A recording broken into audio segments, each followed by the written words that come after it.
मैं अपने हर पेशेंट को ये बोलता हूँ कि सुबह उठ के खाली पेट उकड़ू बैठ के, उकड़ू मतलब इंडियन टॉयलेट सेट में बैठ के इतना बड़ा टुकड़ा हल्दी चबाओ, कभी कैंसर नहीं होगा। इतना बड़ा टुकड़ा अदरक चबाओ, कभी हार्ट प्रॉब्लम नहीं होगी। 10 कड़ी पत्ते चबाओ, कभी हीमोग्लोबिन कम नहीं होगा। गर्म पानी पियो, कभी आपका गैस, तेजाब और कब्ज नहीं होगा। उकड़ू बैठ के करना है लेकिन जो करना है। और मैं तो कहता हूँ सुबह शाम दोनों टाइम उकड़ू बैठ के कर लो, कभी घुटने खराब नहीं होंगे, कभी रीढ़ की हड्डी का ऑपरेशन नहीं होगा, कभी सेक्स पावर कम नहीं होगी। पूरे भारत के हर पुरुष को मैं बोलना चाहूँगा, पेशाब भी नीचे बैठ के किया करो। 15 दिन पहले टर्की गया था, तो टर्की में इस्तांबुल को छोड़ दो, वहाँ इंग्लिश टॉयलेट सीट थी। उसके अलावा कैपेडोचिया और जो मैं एंटालिया गया, सब इंडियन टॉयलेट सीट थे वहाँ पे। कहीं इंग्लिश टॉयलेट, होटलों में भी इंडियन टॉयलेट सीट थी। अच्छा, सिंगापुर गया मैं, वहाँ भी कुछ होटल्स में इंडियन टॉयलेट सीट है आज भी। वियतनाम गया मैं, वहाँ कुछ लोगों में इंडियन टॉयलेट सीट, और वो बीमारी नहीं। अच्छा, अब एक बात बताओ, पूरी दुनिया में सबसे लंबी उम्र के लोग कहाँ जी रहे हैं? जापान में 84 ईयर्स। आपको पता है वो खाना कैसे खाते हैं? वज्रासन में बैठ के। और हमने वज्रासन छोड़ दिया, हमने शीर्षासन छोड़ दिया। आज भी पूरा भारत अगर वज्रासन में बैठ के खाना खाना शुरू कर दे, मैं गारंटी, हाँ, पैर मोड़ के, मतलब पिंडली के ऊपर बैठ जाओ, नहीं तो खाना खाने का 10 मिनट वज्रासन में बैठ लो, वो बैठा नहीं जाता। तो मैं कहता हूँ खाना ही वज्रासन में बैठ लो। चाइना, जापान और कोरिया वर्ल्ड के ऐसे कंट्रीज है, वियतनाम, जहां पे लोग आज भी वज्रासन में बैठे खाना खाते हैं और सबसे लंबी उम्र के लोग जी रहे हैं यहाँ पे। जो वज्रासन है उसका नाम ही वज्रासन है, वो शरीर को वज्र बना देगा। अगर आप रोज वज्रासन में बैठे खाना खाओगे, इस जन्म में बीमार नहीं पड़ोगे, जैसे जापानी, चाइनीज, कोरियन नहीं पड़ रहे। 84 ईयर जी रहे हैं। और सबसे बड़ी बात, जापान में पूरी दुनिया में सबसे कम घुटने के ट्रांसप्लांट होते हैं। जापान में सबसे कम किडनी खराब हो रही है। एक और बात, ये लोग सूरज डूबने के बाद खाना नहीं खाते, जापानी। और भारत में रात को 2 बजे 1 बजे भी स्विगी से, जोमेटो से ऑर्डर आ रहा होता है। तो सर ये गलत है। अब आते हैं खाना कब खाना चाहिए और कब नहीं खाना चाहिए। किसी भी बीमारी में अगर आपको बीमारी ठीक करनी है तो सबसे पहले खाना छोड़ना चाहिए। उसका नाम ही है खाना।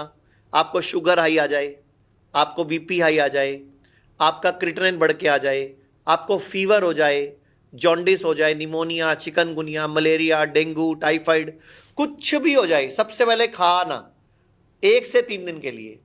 और क्या करना है, एक गर्म पानी की बाल्टी लेनी है, 40 डिग्री टेम्परेचर गर्म करना है पानी, और एड़ी तक, उसमें घुटने तक पाँव डुबो देने हैं, पिंडली डुबो देनी है पूरी, और 40 मिनट से 1 घंटा करना है। पानी को मेंटेन रखना है गर्म। अगर ठंडा होने लगे 2 डिब्बे निकाल दो, 2 डिब्बे गर्म भर दो। आप हैरान हो जाओगे, 1 से 2 घंटों में आप ठीक हो जाओगे। जॉन्डिस, आपका वायरल फीवर, जॉन्डिस 2-3-4 बार ऐसा करना पड़ेगा, और वायरल फीवर में 1 बार करने में ही ठीक हो जाएगा। 80% लोग 1 बार में ठीक हो जाएंगे।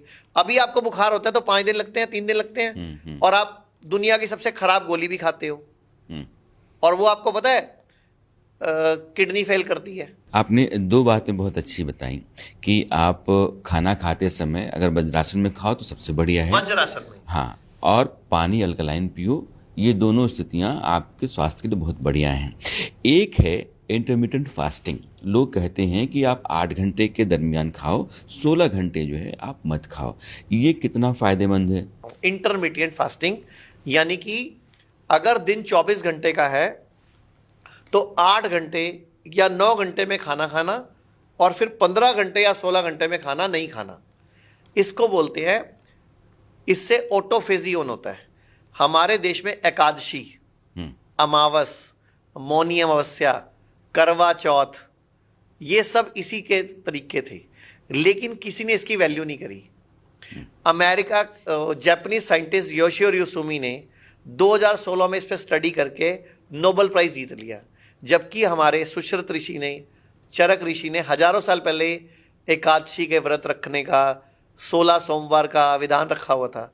उसमें होता क्या था, इंसान 12 घंटे 15 घंटे नहीं कुछ खाता था, फिर थोड़ी सी देर के लिए कुछ खाता था, एक टाइम भोजन करता था।